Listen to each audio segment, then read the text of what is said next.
खगाय नमः। ॐ खगाय नमः। ॐ पूष्णे नमः।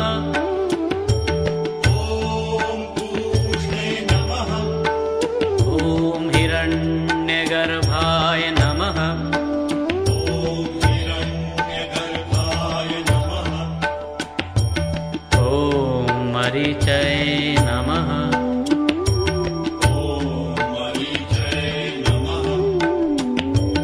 ॐ आदित्याय नमः। ॐ आदित्याय नमः। ॐ सवित्